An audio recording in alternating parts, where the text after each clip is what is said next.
চরমনাইয়ের পীর ও ইসলামী আন্দোলন বাংলাদেশকে হঠাৎ করে বিতর্কিত করার জন্য একটি গোষ্ঠী মাঠে নেমেছে। মূলত তাদের উদ্দেশ্য হচ্ছে যে কোনো মূল্যে ইসলামী আন্দোলন বাংলাদেশের অগ্রযাত্রাকে বন্ধ করে দেয়া, স্তব্ধ করে দেয়া। সহজ এই কাজটি করার জন্য তারা যে হাতিয়ার হিসেবে ব্যবহার করছেন সেটা হচ্ছে এই দলটি আওয়ামী লীগের দালাল, শেখ হাসিনার দালাল, এবং এই দলটি আওয়ামী লীগের অধীনে নির্বাচনে অংশগ্রহণ করেছে। তাহলে আমাদের জেনে নেওয়া দরকার যে আসলে ইসলামী আন্দোলন বাংলাদেশ আওয়ামী লীগের অধীনে কোন কোন নির্বাচনে অংশগ্রহণ করেছে এবং করেননি, কেন তারা হঠাৎ করে এই বিতর্ক সৃষ্টি করে সহজ সস্তা জনপ্রিয়তার জন্য মাঠে নেমেছেন, সে বিষয়ে আমাদের একটু হলেও জানা দরকার। আমি শুরুতে সারসংক্ষেপে একটা কথা বলি। আমি সবসময় বলতাম এদেশের দাড়িওয়ালা, টুপিওয়ালা, ইসলামওয়ালা ধর্মভিত্তিক ব্যক্তিরা যদি কোনো ভালো কাজ করেন, যখন তাদের উন্নতিগুলো চোখের সামনে আসা শুরু হয়, তখন সহজেই তাদেরকে স্তব্ধ করে দেওয়ার জন্য বিনা কারণে, বিনা ইস্যুতে আপনার তার বিরুদ্ধে কেউ না কেউ উঠে পড়ে লেগে যাবে। তেমনটাই আমার কাছে মনে হচ্ছে সাম্প্রতিক সময় ইসলামী আন্দোলন বাংলাদেশের অ্যাক্টিভিটিসগুলো দেখে কারো না কারো অপছন্দ হচ্ছে এবং তারা আবার নতুন করে তাদেরকে বিতর্কিত করার চেষ্টা করছে। ইসলামী আন্দোলন বাংলাদেশ 2014 সাল, যেটাকে আমরা প্রথম বলি যে একটি বিতর্কিত নির্বাচন হয়েছে, প্রথম প্রশ্ন রাখতে চাই যে 14 সালের এই বিতর্কিত নির্বাচনটাতে ইসলামী আন্দোলন বাংলাদেশ কি অংশগ্রহণ করেছিল? এই নির্বাচনটাতে কারা কারা অংশগ্রহণ করেছে?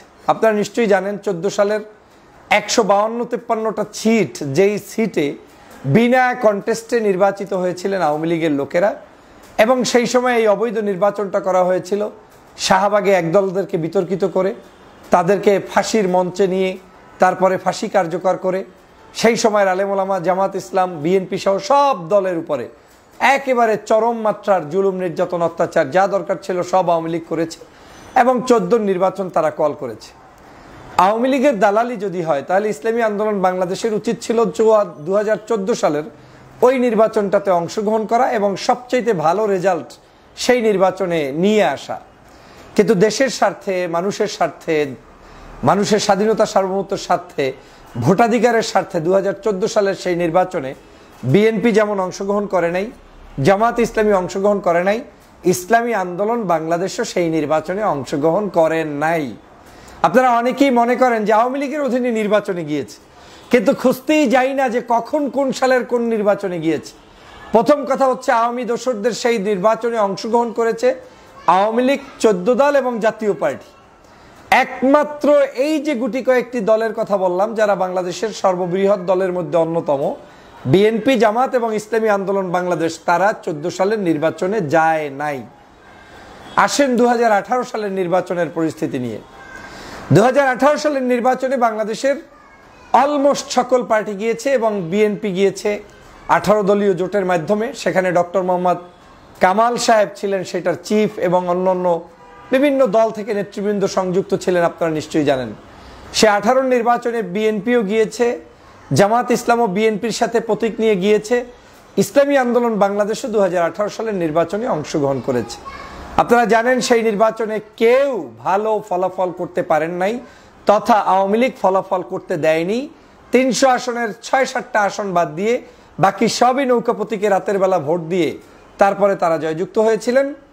তখন কিন্তু ইসলামী আন্দোলন বাংলাদেশ সেই নির্বাচনের ফলাফলকে প্রত্যাখ্যান করেছিল এবং শুরুতে বিএনপি চেয়েছিল সেই নির্বাচনে কোনোভাবেই তারা সেখানে শপথ পড়বে না। অনেক দিন অপেক্ষা করার পরেও কিছু লোভী মানুষ যারা সেই বিএনপির কেন্দ্রীয় নির্দেশনা অমান্য করে শপথ নিতে চেয়েছেন বিধায় বাধ্য হয়ে বিএনপির পক্ষ থেকে কিছু মানুষকে শপথ পড়ানোর জন্য পাঠানো হয়েছিল তাদের দলীয় শৃঙ্খলা রক্ষার স্বার্থে। পাশাপাশি একজন ব্যক্তি মির্জা ফখরুল ইসলাম আলমগীর সাহেবকে সেখান থেকে বিরত রাখা হয়েছিল এবং তিনি শপথ নেননি। না নেওয়ার কারণে সেই জায়গাটিতে পরবর্তীতে উপনির্বাচন হয় এবং সেখানে অন্য আরেকজন নির্বাচিত হন। তাহলে কি দেখা গেল যে ইসলামী আন্দোলন বাংলাদেশ 2018 সালের নির্বাচনেও জয়যুক্ত হতে পারেননি, তারপরেও তারা সেটাকে প্রত্যাখ্যান করেছে। কিন্তু অ্যাট দ্য সেম টাইম বিএনপির কিছু লোক সেখানে শপথ নিয়েছে, একজন লোক শপথ নেয়নি এবং সেটা বিএনপির দোষ নয়। কিছু লোভী নেতা যারা চেয়েছেন সেই সময় শপথ নেওয়ার জন্য তারা কিন্তু তখন শপথ নিয়ে গিয়েছেন। তার মধ্যে একজন আপনারা জানেন যে ইতিমধ্যেই বিতর্কিত হয়ে মৃত্যুবরণ করেছেন, তিনি এখন দুনিয়ায় নেই। আল্লাহ তাকে জান্নাত ফেরদৌস নসিব করুক। সেই অ্যাডভোকেট সত্তার সাহেব, উকিল আব্দুল সত্তার, তিনি শেষ বয়সে এসে বিএনপি থেকে যখন নেতারা আপনার কি বলে এই সরকার পতন হওয়ার মানে 24-এর নির্বাচনের 1 বছর আগে 10ই ডিসেম্বরকে কেন্দ্র করে যখন তারা সংসদ থেকে পদত্যাগ করলেন, তখন ওই উকিল আব্দুল সত্তার সাহেব পদত্যাগ করেছিলেন বিএনপির হিসাবে, কিন্তু পরে আবার তিনি স্বতন্ত্র হিসাবে নির্বাচন করেছিলেন। তাহলে সেখানেও ইসলামী আন্দোলন বাংলাদেশের কোনো ধরনের কারো প্রতি আপোষকামিতা ছিল না। 2024 সালের নির্বাচন হয়েছে। 2024-এর জাতীয় সংসদ নির্বাচনে বাংলাদেশের কোনো রাজনৈতিক দেশপ্রেমিক রাজনৈতিক দল যায়নি। গিয়েছে কারা? সেই আগের মতো আওয়ামী লীগ 14 দল এবং সেই শেখ হাসিনার পাল্লক জাতীয় পার্টির এই সদস্যরা, এবং তারা দেশে বিদেশে বিভিন্ন জায়গা থেকে এসে বাংলাদেশে নির্বাচনের প্রাক্কালে বলেছিলেন যে ভারত থেকে আমি ঘুরে এসেছি, আমরা বলতে চাই না কি আলোচনা হয়েছে। তাহলে সেখান থেকেই বোঝা যায় যে আওয়ামী লীগ, জাতীয় পার্টি এবং আরো কিছু রাজনৈতিক দল, সেই 14 দল যারা ছিলেন শেখ হাসিনার সহযাত্রী, তারাই কিন্তু 2024-এর নির্বাচনে অংশগ্রহণ করেছেন। করেন নাই কে? করেন নাই ইসলামী আন্দোলন বাংলাদেশ, বিএনপি, জামাতে ইসলামী সহ দেশপ্রেমিক অনেক রাজনৈতিক দল, তারা কিন্তু সেখানে অংশগ্রহণ করেননি। তাহলে তাকে কেন আওয়ামী লীগের দোসর বানানোর জন্য চক্রান্ত হচ্ছে? বলা হচ্ছে তিনি নির্বাচনে অংশগ্রহণ করেছেন। তাহলে আমি আপনাদের কাছে জানতে চাই, নির্বাচনে অংশগ্রহণ যদি ইসলামী আন্দোলন করেই থাকে, তাহলে আমরা যাদের জন্য মেয়রের জন্য আন্দোলন করছি এখন, ফর এক্সাম্পল চট্টগ্রামের ডাক্তার শাহাদাত সাহেবের মেয়রের জন্য আন্দোলন, ঢাকা সিটি কর্পোরেশনে আমাদের প্রিয় ভাই এরশাদ ভাইয়ের জন্য আন্দোলন, এরকম করে বিভিন্ন সিটি কর্পোরেশন নির্বাচনগুলোতে তাদের সেই সকল ব্যক্তিদের মেয়র হওয়ার জন্য আমরা আন্দোলন করছি, সংগ্রাম করছি। তাহলে তারা মেয়র কি 2014 সালের নির্বাচনের আগে নির্বাচিত হয়েছিলেন, নাকি তারা 2018, 14 এবং এই 24-এর আগের যে কোনো মেয়র ইলেকশনে তারা নির্বাচনে অংশগ্রহণ করেছিলেন? যদি তাই হয়, তাহলে বাংলাদেশের সকল রাজনৈতিক দল থেকেই কখনো কারো দলীয় সিদ্ধান্তের আলোকে 2-1টি নির্বাচনে তারা যায়নি, আবার কখনো তারা দলীয় সিদ্ধান্ত শিথিল রেখেছে, কেউ নির্বাচনে গিয়েছে, আবার কখনো কখনো দলের নাম নিয়ে সরাসরি অংশগ্রহণের সুযোগ ছিল, সেখানে তারা অংশগ্রহণ করেছে। যেমন বিএনপির নারায়ণগঞ্জ সিটি কর্পোরেশন নির্বাচনের ক্ষেত্রে নির্বাচন থেকে ফেরত আসার কথা ছিল, কিন্তু সেখানে তৈমুর আলম খন্দকার সাহেব নির্বাচনে অংশগ্রহণ করেছিলেন, তখন কিন্তু তাকে বহিষ্কারও করা হয়েছে। একই জায়গায় অন্য আরেক সিটি কর্পোরেশনে কোনো একটি সময়ে দেখা গিয়েছে যে না, ওই স্থানীয় নির্বাচনের প্রেক্ষাপট বিবেচনায় Dhaka city corporation, Chattogram city কর্পোরেশনে বিএনপির নেতৃবৃন্দ অংশগ্রহণ করবেন, এটা দল মত নির্বিশেষে বিভিন্ন মানুষরা চেয়েছেন, তারা কিন্তু অংশগ্রহণ করেছেন। তাহলে যদি তারা সেই অংশগ্রহণটা করতে পারে, ইসলামী আন্দোলন বাংলাদেশের নেতাকর্মী সেখানে অংশগ্রহণ করতে পারবে না, এই যৌক্তিকতাকে আমি মেনে নেই না। তবে ইসলামী আন্দোলন বাংলাদেশ সর্বশেষ যে বরিশাল সিটি কর্পোরেশন নির্বাচন সহ বিভিন্ন জায়গায় নির্বাচন হয়েছিল, সে কারণে কিন্তু তখন তারা আলোচিত হয়েছিল, সমালোচিত হয়েছিল। তখনকার সময় অনেক মানুষ এটাকে পক্ষে বিপক্ষে মতামত দিয়েছিলেন। এজন্য 24-এর নির্বাচনের ঠিক আগ মুহূর্তে এই নির্বাচনটাকে কোনোভাবে অনেকেই মেনে নিতে পারেনি। কিন্তু সেই নির্বাচনে আওয়ামী লীগ এই দলটির উপরে কি নির্যাতন করেছে, নিপীড়ন করেছে আপনারা দেখেছেন। বরিশালের শায়েখে চরমনাই আপনার নায়েবে আমির মুফতি ফয়জুল করিম সাহেবের মুখের উপরে, দাঁতের উপরে আঘাত করে প্রমাণ করে দিয়েছিলেন যে এই নির্বাচন পদ্ধতির ব্যবস্থাটা বাংলাদেশে কিভাবে চলেছে। এবং তখন শায়েখে চরমনাই একটি ইন্টারভিউ দিয়ে বলেছিলেন যে আমি যদি বেঁচে থাকি তাহলে এই আওয়ামী লীগের পতন নিশ্চিত করে ছাড়বো ইনশাআল্লাহ। এবং আমি তখন সর্বপ্রথম তুরস্ক থেকে লাইভে এসে তার পক্ষে দাঁড়িয়ে কথা বলেছিলাম, যদিও ওই নির্বাচনের পক্ষে আমি ছিলাম না, কিন্তু কেন বলেছিলাম যে শেখ হাসিনার অধীনে একজন ব্যক্তি দাঁড়ানোর পরে এই পরিস্থিতি যদি হয়, একজন বিখ্যাত পীর এবং একটি দলের নেতাদের, যেখানে বিএনপির প্রার্থী ছিল না, জামাতের প্রার্থী ছিল না, সামান্য আপনার একজন চরমনের প্রার্থীকেও আপনি মানতে পারলেন না, এটার দ্বারা বাংলাদেশের গণতন্ত্রের জন্য, আপনাদের জন্য নির্বাচনে অংশগ্রহণ না করলেও আমাদের বিশ্বব্যাপী এবং দেশের বিভিন্ন জায়গায় নির্বাচন পদ্ধতিটাকে ফুটিয়ে তোলার কিন্তু একটি উপায়ও হয়েছিল এই নির্বাচনের মাধ্যমে। কারণ ওই নির্যাতন, অত্যাচারটা কিন্তু জাতির কাছে বিভিন্ন জায়গায় প্রশ্নবিদ্ধ হয়েছিল। এক বাক্যে বলতে গেলে সেই নির্বাচনটাও তারা অংশগ্রহণ করেছে, সেটাকে আমি তাদের রাজনৈতিক সিদ্ধান্ত বলবো, সেটাকে আমি দোষের কোনো সিদ্ধান্ত বলবো না। যদি ওই নির্বাচনটাকে আমি দোষের বলি, তাহলে এর পূর্বে ডাক্তার শাহাদাত এবং আপনার কি বলে আমাদের ঢাকা সিটি কর্পোরেশনের মেয়র হিসেবে যারা দাঁড়িয়েছিলেন, তাদের কেউই কিন্তু কোনোভাবে সঠিকভাবে নির্বাচনে দাঁড়ানোর রাইট রাখেন না। কিন্তু তারাও যখন দাঁড়িয়েছেন, শুধু তারাই না, বাংলাদেশের বিভিন্ন জায়গায় আমরা দেখেছি চরমনাইরও যেমন অনেক মেয়র চেয়ারম্যান নির্বাচিত হয়েছেন, পাশাপাশি জামাত ইসলামেরও কিছু মানুষ নির্বাচিত হয়েছেন, পাশাপাশি বিএনপিরও অনেক মানুষ নির্বাচিত হয়েছেন জায়গা বিশেষে।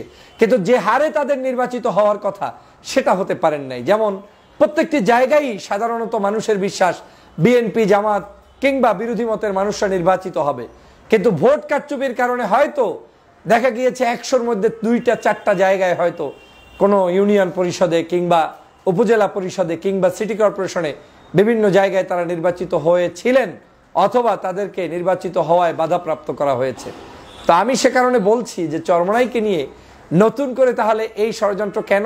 এর অন্যতম কারণ হচ্ছে চরমনাইয়ের পীর সাহেব বাংলাদেশের 24-এর আন্দোলনের নেতৃত্বে সামনে থেকে নেতৃত্ব দিয়েছেন। এটা গোপন কিছু না, আমি সামনে থেকে নেতৃত্ব দিয়েছি, 16 বছর পর্যন্ত কথা বলেছি। এটা বানিয়ে আমি আজকে নতুন কিছু সৃষ্টি করব এমন কিছু জনগণ বিশ্বাস করবে না। আমি যা করেছি তার দিবালোকের মতো স্পষ্ট। তেমনি 24-এর এই গণঅভ্যুত্থানে আন্দোলনে নেতৃত্ব দিয়ে চরমনাইয়ের পীর বাংলাদেশের অবিসংবাদিত নেতায় রূপান্তরিত হয়েছেন। ছাত্র জনতার কাছেও যেমন স্বীকৃতি লাভ করেছেন, বাংলাদেশের পজিটিভ রাজনীতিতেও তাদের এন্টার হয়েছে, প্রবেশ হয়েছে, এবং সেটাকে অনেকেই হয়তো সহ্য করতে পারছেন না। আপনারা আসলে মূল উদ্দেশ্যটা কি? আপনারা চান কেওয়াজ লাগিয়ে রাখতে, আপনারা চান অনৈক্য তৈরি করতে, আপনারা চান যে আজীবন জামাত, হেফাজত, চরমনাই একে অপরের পিছনে লেগেই থাকুক, আপনারা চান না যে ঐক্যবদ্ধ হোক। সে কারণেই এই ষড়যন্ত্র নতুন করে তাদের বিরুদ্ধে করা শুরু করেছেন। যদি আপনি চরমনাইয়ের পীরকেই মনে করেন যে আওয়ামী লীগের দালাল, তাহলে আমি বলে করব যে গত 16 বছরে কম বেশি সব রাজনৈতিক দলের নেতারাই আওয়ামী লীগের দালাল ছিলেন। কারণ সাধারণত একটি সিটি কর্পোরেশনের নির্বাচনের অংশগ্রহণকে কেন্দ্র করে আপনি তাদেরকে দালাল বললে আপনারা যেগুলোতে অংশগ্রহণ করেছেন সেগুলো কিসের ভিত্তিতে করেছিলেন? দ্বিতীয় বিষয়টা হচ্ছে দাড়িওয়ালা, টুপিওয়ালা, ইসলাম প্রিয় জনতা যখন একটু অগ্রসর হয় আমরা তাদেরকে বিতর্কিত করার চেষ্টা করি। অথচ আজকের এই বাংলাদেশে এই মুহূর্তে যেই দলটি সবার আগে নিষিদ্ধ হওয়ার কথা ছিল, জাতীয় পার্টি, যেটা আওয়ামী লীগের সরাসরি দোসর, 16 বছর পর্যন্ত যেই দলটি বাংলাদেশে অন্যায়ভাবে চাপিয়ে দিয়ে আওয়ামী লীগকে ক্ষমতায় রেখেছে, সেই দল কিন্তু এখনো মিছিল করে, মিটিং করে এবং স্বপ্ন দেখে আগামীতে আবার নির্বাচনে অংশগ্রহণ করবে।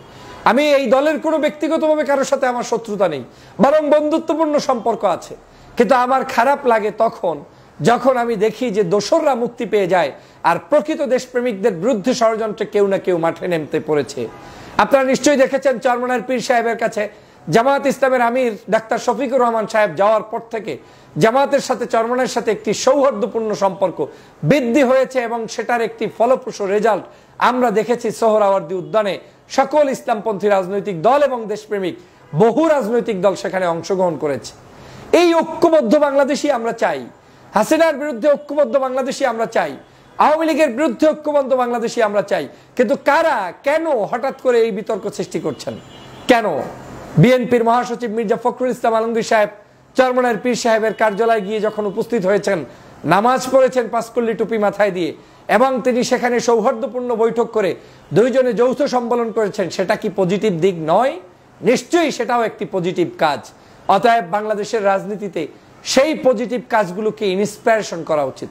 কিন্তু যখনই আমার দলে কেউ থাকলে মারহাবা, আর আমার থেকে একটু ভিন্ন আদর্শ পোষণ করলেই একেবারে নিন্দাবাদ, তাহলে এটার নাম রাজনীতি নয়, বরং আমি মনে করি এটা এক ধরনের স্বার্থন্বেষী কার্যক্রম।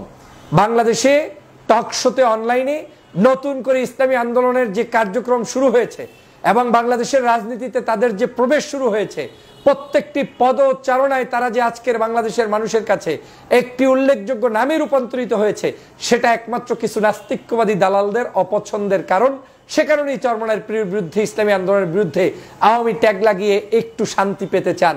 কিন্তু আপনাদেরকে হুঁশিয়ার করে দিয়ে বলতে চাই, ইসলামী আন্দোলন বাংলাদেশের চরমনাইয়ের পীরের কর্মীরা 5ই আগস্ট বাংলাদেশ থেকে হাসিনাকে তাড়িয়েছে এবং তাড়াতে সাহায্য করেছে। আর 5ই আগস্টের পরে আন্দোলনের কর্মীরা আরো নতুন করে বাংলাদেশের রাজনীতিতে সক্রিয় ভূমিকা পালন করছে।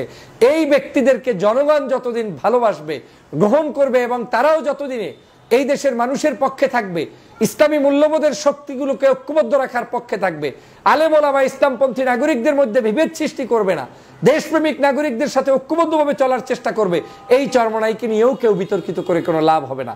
হ্যাঁ, চরমনাই যদি, ইসলামী আন্দোলন যদি যেই সময় যেই সিদ্ধান্ত নেওয়া দরকার দেশের স্বার্থে, জনগণের স্বার্থে, তার বাহিরে যায় এবং সেই কার্যক্রম চলমান রাখে, তাহলে একদিন হয়তো তাদেরকেও কেউ না কেউ ধিক্কার জানাবে। তবে আমার আস্থা এবং বিশ্বাসের জায়গাটা এত স্ট্রং যে এই ধরনের অপকর্ম অন্তত আর যাই হোক এই দলটি এবং ইসলাম প্রিয় রাজনৈতিক দল দেশ বিরোধী কোনো ষড়যন্ত্রে লিপ্ত হবে না, এটা আমার বিশ্বাস আছে।